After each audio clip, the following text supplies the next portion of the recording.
If you have a glitch in the Matrix or a true scary story you'd like to send my way, go to astheravendreams.com and click the button to do so. And of course, thank you.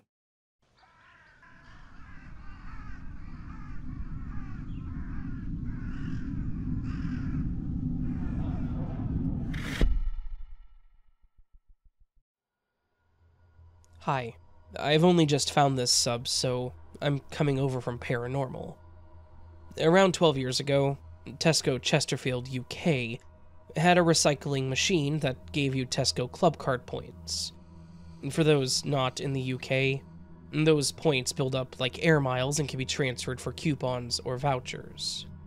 We lived about 30 miles away, a 50-minute drive, and it's a really good Tesco.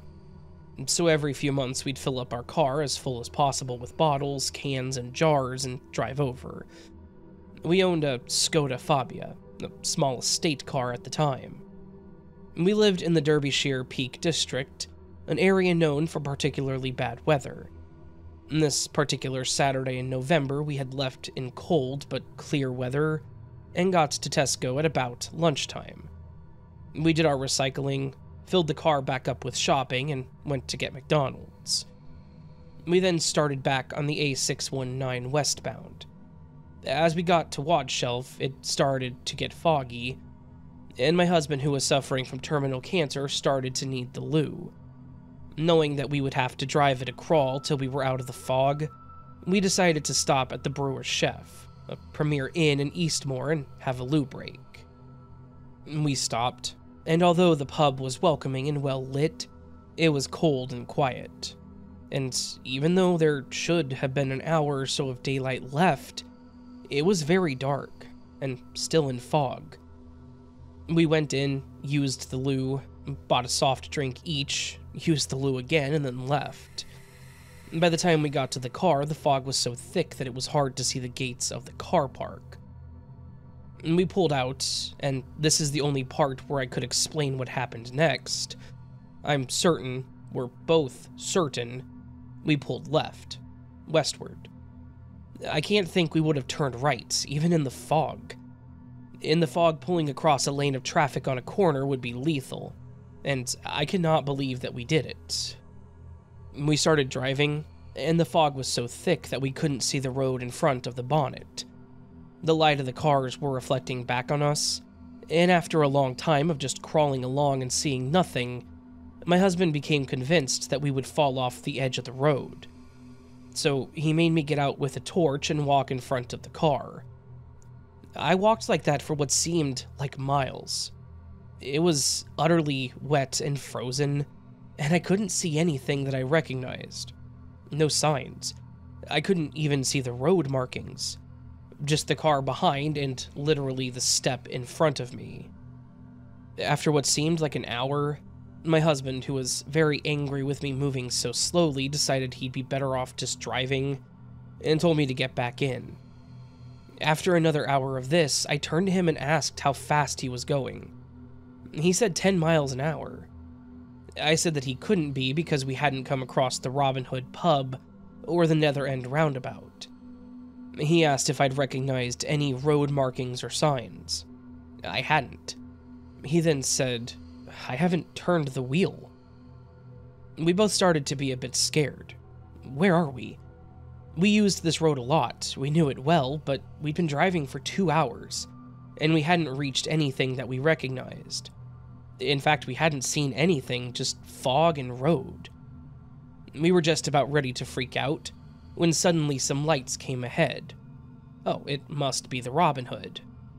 We thought we'd stop, have another pee. But it wasn't the Robin Hood. It was a much bigger pub. In fact, it was a massive junction with a pub on it called the Peacock. It's at a place called Owler Bar, I later found out. We came upon it with the pub on the right-hand side of the road. We were traveling south. It was floodlit and had a huge car park. We could read the road signs here and realized not only were we on a completely different road, we were miles away from where we thought we were. Coming away from Sheffield, not Chesterfield. The road layout here is like one giant roundabout, and having gone round it once, we realized the road we were on and the direction we'd been going, which was south, would take us back to the road we wanted to be on. In fact, it met with the Nether End roundabout. We got there in about 20 minutes, and the fog had cleared before we got to Boslow. We were both freaked out, but it became one of those things we talked about to people. However, we told my parents about 4 weeks later over Christmas dinner, and my mom dropped her fork and looked at my dad. "That happened to us once," Dad said. "Exactly like that." Mom said, "He even made me get out of the car." "Nice pub, though," my dad added. I asked them what it was, and my dad just went, "One of those Peak District things." My husband, mom, and dad have all passed away, so I don't have any witnesses anymore. And so when I found this sub, I thought I had to write it down so I wasn't the only person who knows. I still travel the route regularly, and it has never happened since. But also, I've never found any way of getting from Eastmoor to Aller Bar without going back towards Chesterfield.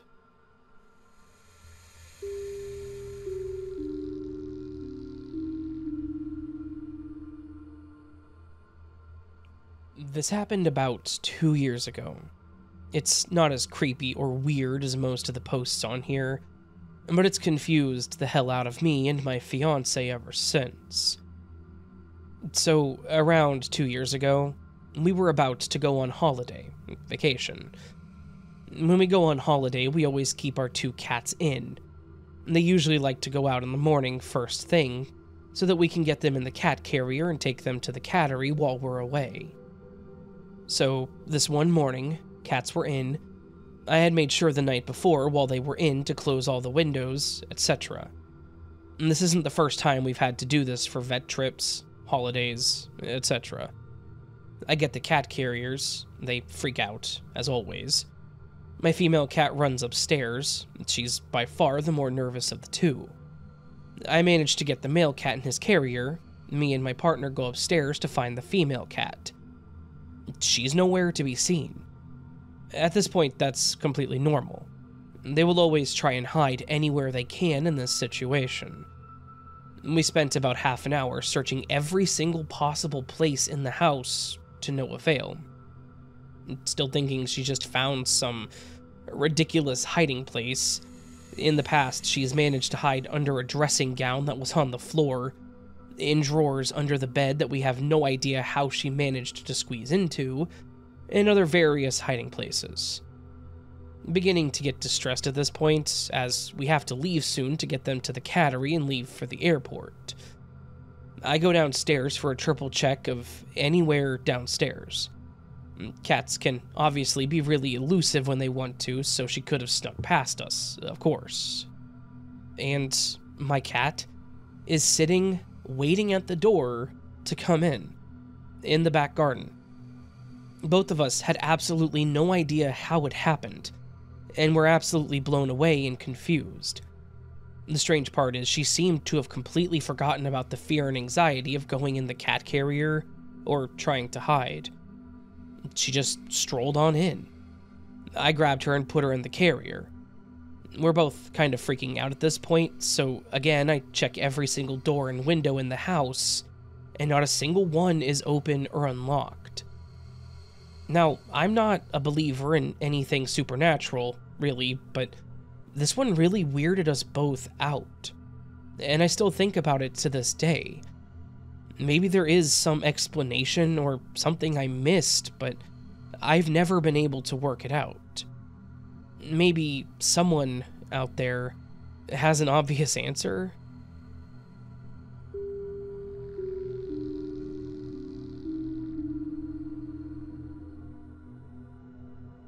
I was running late for work this morning, while my wife was tending to our 1-year-old who was sick with a cold. She asked if I could stop at the Walgreens down the street to get him some cough medicine. I was in a huge rush, but didn't want him to go without, so I headed over there as quickly as I could. My wife and I were on the phone as I was driving and pulling into the parking lot. The street was busy and packed with cars, and as I was walking up to the store, I noticed a woman putting her screaming child into her car just outside the store. My wife was reminding me which medicine to buy as I checked my phone for the time, and that's when it got weird. The second I walked into that store, my phone turned off and the call dropped. The sliding door closed behind me and the entire store was empty. The lighting was different than what I was used to, fluorescent and cold. There was no one at the front, and no one in any of the aisles that I could see. I turned around to look outside, and there were no cars in the street. Not even the woman who was there just 5 seconds ago. I actually said, "Hello?" twice, loudly, feeling this was some sort of horror movie that I was in. The entire store was silent, and I go to grab my phone again to film this in case no one believed me, and of course it won't turn on. I turn the corner down a random aisle, and just like that, there's people there. The lighting is different now and warmer. There was even music now. I turn to look at the front of the store, and there's a customer mid-transaction with a checker. My phone starts working again, and my wife is calling me. She tells me it just went silent and said call failed. I stood there for a minute and realized there was nothing I could do but buy the medicine and go on with my day. I don't know if this was a glitch in the Matrix, odd and coincidental timing, or some weird parallel universe type stuff, but all I know is that it was strange as hell, and I really didn't know who to tell this to.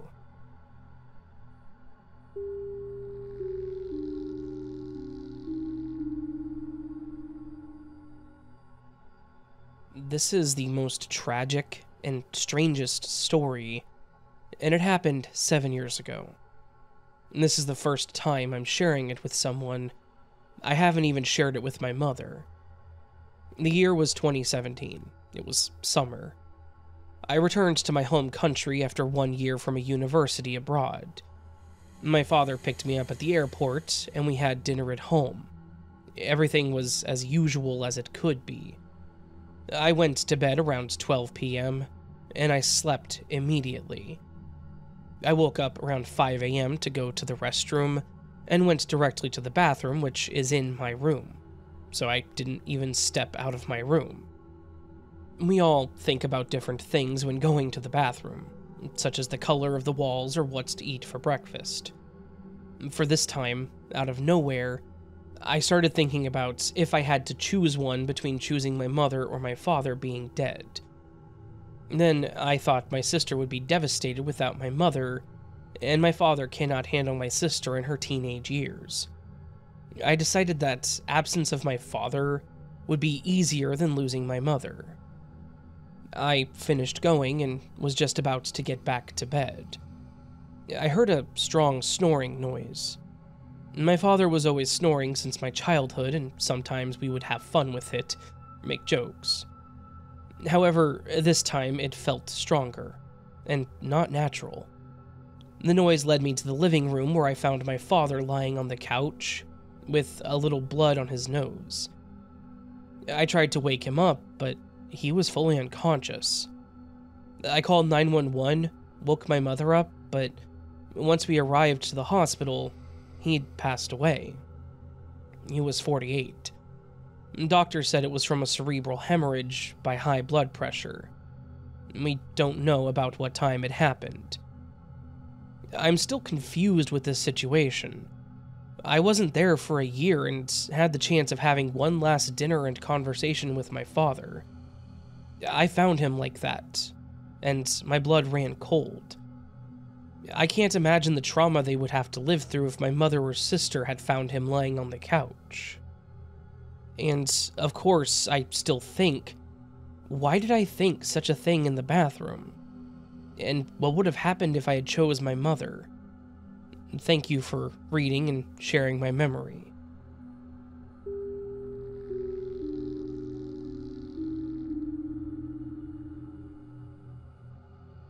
Last night, after dinner, my partner, who I'll call H, went back into the kitchen for something and observed Luna, our black cat, sitting on the little red stool that I put in the kitchen in front of our French doors a few days ago, so the cats can look out. We have red curtains flanking those doors, and the curtains were pulled closed, providing a contrasting backdrop for Luna, who was on the stool. H said, "Hey, Luna's on the stool, and he shows up well with that red curtain behind him. I'm always talking about how I can't take good photos of Luna because he's black and you can never see him well. It was just a passing comment, and I made a mental note to take a photo of him sometime in that spot." So, H comes back to join me on the sofa. We chat for about 10 to 15 minutes or so, and he gets back up to go back to the kitchen. He said, "Luna's still here on the stool." I told him that was weird, that he'd just be hanging out by himself in a dark and closed-off kitchen. Normally, he'd be with us wherever we are.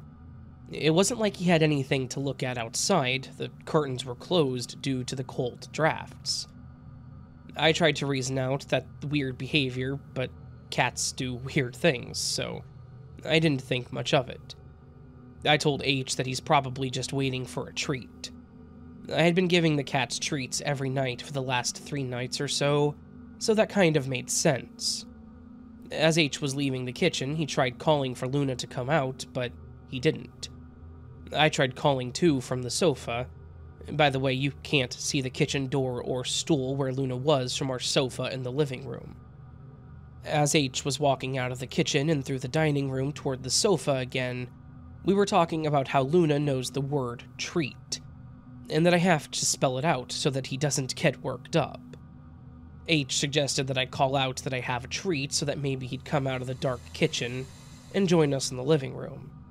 I told him that if I did that, I would have to actually get up and go get a treat from the kitchen when he came out. I was being lazy. But ultimately, we decided to test the little experiment. By this time, H had joined me back on the sofa. There is a chair next to the sofa where our blonde cat, Soul, was snoozing away on a cozy black blanket through all of this. I noted that I wasn't sure if Soul knew the word treat as well as Luna, and said that it would be interesting to see how Soul responds. I start saying at first in a softer voice, "Anybody want a treat?" Still no Luna emerging from the kitchen. So I said it again, a little louder. We looked over at Soul, and he was slowly opening up his sleepy little eyes. But still no Luna. I said it again 2 or 3 times, and all the while we were glancing between Soul and toward the dark kitchen entry, watching to see if Luna would come out. And then, when I was looking at Soul, whose head was completely raised at this point, I see right beside him another pair of green eyes, and quickly realize, we actually both realized this at the same time, that Luna was curled up on the chair with Soul. And when I say curled up, it was that kind of curled up they're in when cats are total relaxation or nap mode. I'm not sure about other people who have cat siblings, but with my cats, if they end up napping together, it usually starts with one cat already asleep, usually Soul, and then the other cat will jump up on them and start cleaning them, licking their ears and faces. And then one of 2 things will happen. They either start to play fight until it turns serious-ish, in which I usually have to scold one of them because usually the napping cat just isn't in the mood to play fight, or, on rare occasions, the imposing cat just cleans his brother and then curls up and sleeps right next to him. It is never just a cat jumps up on the other side and goes to sleep or in chill mode. It's always a process. I know this because I always have to keep an eye on them when one jumps on the other in case one, usually Luna, starts bullying the other, biting too hard, etc. So this means at some point between H leaving the kitchen the second time, when he observed Luna still on the stool, and coming to the sofa, Luna would have had to have darted out really quick without us noticing, and then ran straight to the chair his brother was in, all within full view of where we both were, and settled down right away without waking his brother up. That is just not the way that Luna operates. He doesn't dart through the house unless, on rare occasions, he's playing with his brother and they have the zoomies. Otherwise, Luna lumbers, He's a lumberer. And that's why his nickname is Luna Bear. He looks and lumbers like a small black bear, and what's more, I had called out, anybody want a treat? And treat, several times. Ordinarily, when treat time is announced, he always comes running into the room.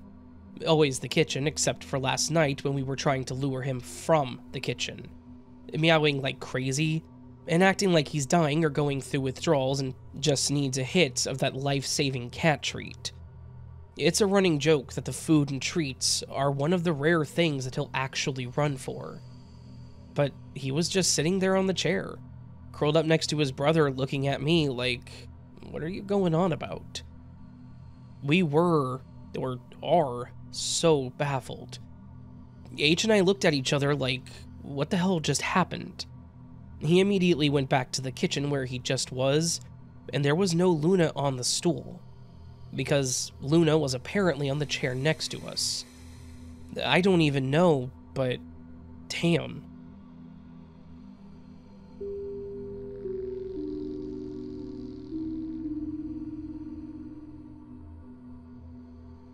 Our kitchen is kind of small, cramped, but I love kitchen gadgets, so to make room for all of them, I gutted the counters and moved all my small kitchen appliances from the countertops into our pantry. The pantry is located off-center to the side of our dishwasher, so it's not a walk-in, but rather two French doors that open outward. Last week, we decided to get rid of our Ninja blender because the plastic cracked, and we invested in a Vitamix anyway.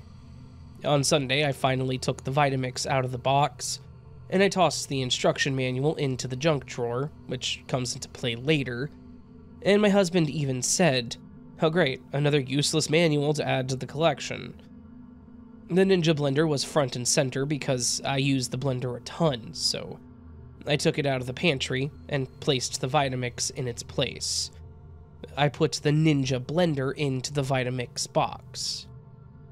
I took the Vitamix container out of the pantry to rinse it with warm water and soap, and then I took the plastic off the tip of the cord and those twist ties that keep the cords tidy. I dried it and put it back, made dinner, and my husband was like, "Do you want a smoothie?" Of course, I was like, hell yeah. Let's put this expensive blender to good use. He goes to the kitchen and he's like, "Babe, did you put the blender back in the box?" I walk back to the kitchen, and there's the blender in the box with the cord, with ties, and the plastic over the tip of the plug. The Ninja blender was in the pantry where it was before.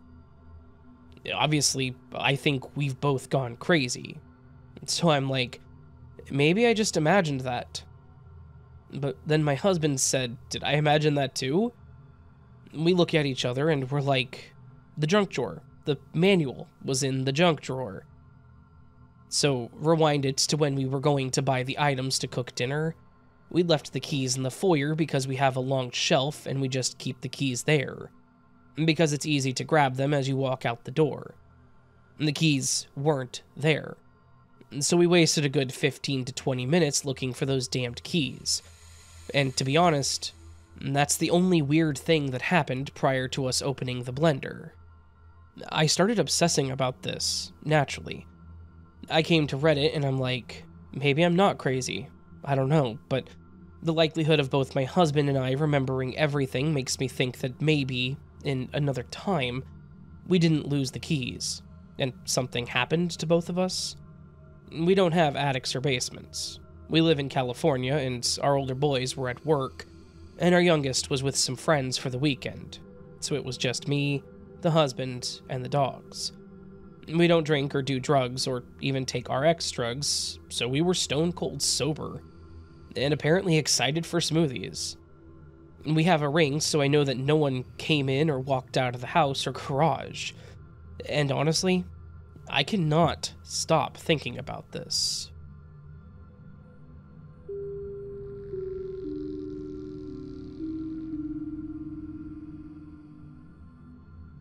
This happened to my wife and I about 1.5 years ago. We were in El Paso for a friend's wedding, It was an afternoon wedding that lasted well into the evenings, so we did not get back on the road toward home until pretty late. It was a 2.5-hour drive home through the Guadalupe Mountains. As we were leaving, a friend of mine took us aside and said, "Be very careful on your way home. Those roads are dangerous at night." We assured her that we would be careful and set out on our way. Fast forward about an hour and a half, we were driving through the mountains. It was a very dark night, and we had been pretty much the only people on the road up to that point. The place where we were driving was straight for several miles, with a small gravel shoulder on the right, and then a fairly steep hill just beyond that shoulder. We saw headlights coming from in front of us, but there was something off. My wife mentioned it. "There's something weird about that car." It was then that I noticed it as well. Yeah, there was something weird. But what was it? It was coming on fast, and it was only until it was almost on top of us that I realized it was in my lane. I jerked the wheel to the right, and then I was on the road past the car, nothing amiss. I think I drove the shoulder to avoid the accident, but my memory is very fuzzy in that regard. If that's the case, then I must be a very skilled driver. We'd been going 60 miles per hour. The shoulder was narrow and gravel. I would have had to have hit the shoulder, avoided the other car, avoided the drop-off, not slide on the gravel and not overcorrect to get back on the road. At 60 miles per hour, in the dark, in a minivan. The only thing I have a clear memory of are cranking the wheel to the right, and then being back on the road. So, miracle? Glitch in the Matrix? Or am I just a tremendous defensive driver with a memory affected by adrenaline?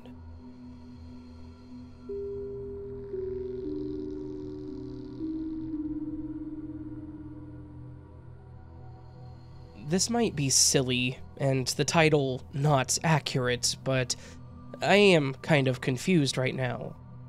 I've just started a new job after years of doing night shifts. After a few weeks, I was introduced to my manager for the initial assessment. As soon as I saw her and heard her name, I thought, where have I seen her? A few more weeks go by and my mind still tries to remember where I saw her, and then I remembered. She worked for maybe 2 weeks on night shifts at the same place that I used to work. We were more than 20 people and the turnover was high, so it took me a while to remember her, but then I got it. I remember chatting with her and also her name. So I just gave it for granted that she was the same person that worked night shifts with me. And now she's a manager, so good for her. This was until I got to know her better. It turns out that not only is she wealthy, she lives in a big house in an exclusive area, so there's no reason for her to have worked night shifts at a grocery store, but she told me that she has been a manager at this new place for years. But I remember her from just last year. Now, there are obviously a few rational explanations, such as she has an identical twin, but I remember her name.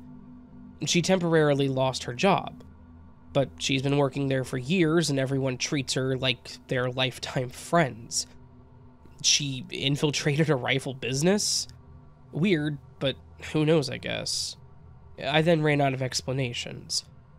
The obvious move is to ask her about it, but now it's been months, and it would be kind of awkward to ask. I know this might sound silly, but her as a person is unmistakable. Tall, big, red cheeks, peculiar voice, and this whole thing has been bouncing in my head for months now.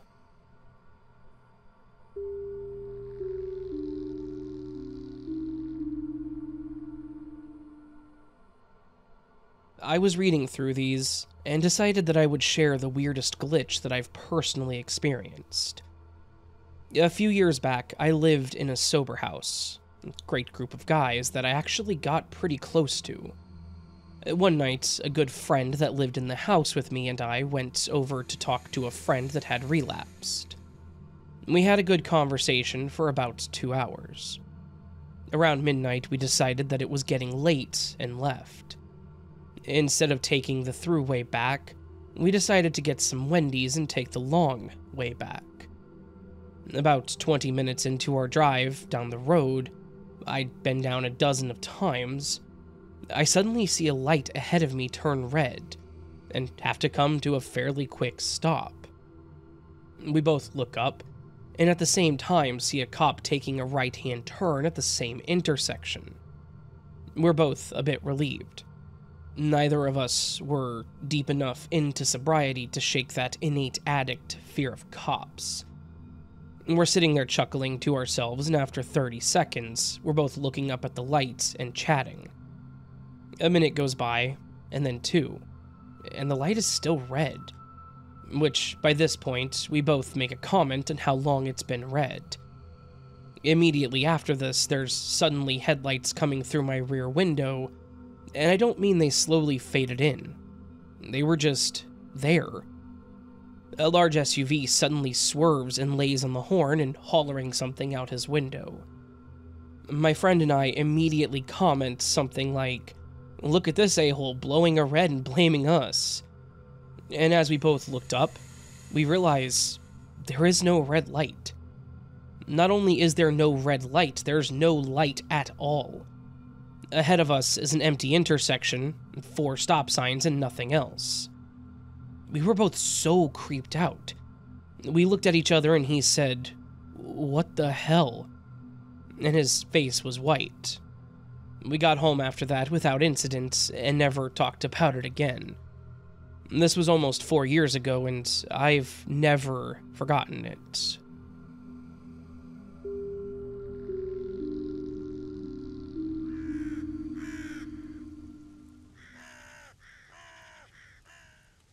You ever take the time to put a video together, get all the Word of the Week submissions together from YouTube Studio, put them all in Photoshop in a 1920 by 1080, export it as a PNG, get the Word of the Week chosen, get the Word of the Week typed in, look up the definition, and all that fun stuff. Open Vegas 19, I think I use. Get all the stuff together in the timeline, get to the end of the video, and then realize you forgot to record an outro. So in spite of having everything done and being at the last minute here, I now have to record an outro. It's not the first time I've done this. I do it more often than I should. Hopefully you all enjoyed these Glitch in the Matrix stories, these odd, strange, and bizarre entries into our existence. If you did, please do hit that thumbs up button. If you're new to the channel and liked what you heard, consider hitting that subscribe button. If you have noticed how nasally and congested I am, then, hit the thumbs up button 3 times. And don't hit it twice, hit it 3 times. Because if you hit it twice, it'll unlike the video. Don't do that. You don't have to hit it 3 times, you can just hit it once, and just be happy with it. Because that's the end goal. That's where it's going to end up if you hit it 3 times. It's going to end up just 1 click. So, it's like if you turn left 3 times, you'll be going the direction you would be going if you would have turned right initially. I know. I'm talking stupid stuff here today.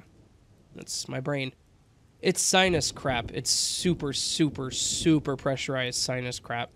And, luckily, hey, my voice is no longer scratchy, which is awesome, right? Like, that's gone. But now I'm congested. So, like,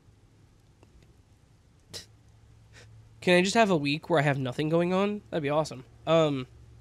Anyways, friends, all monotone jokes aside, if you did enjoy the video, hit the thumbs up. If you're new, subscribe.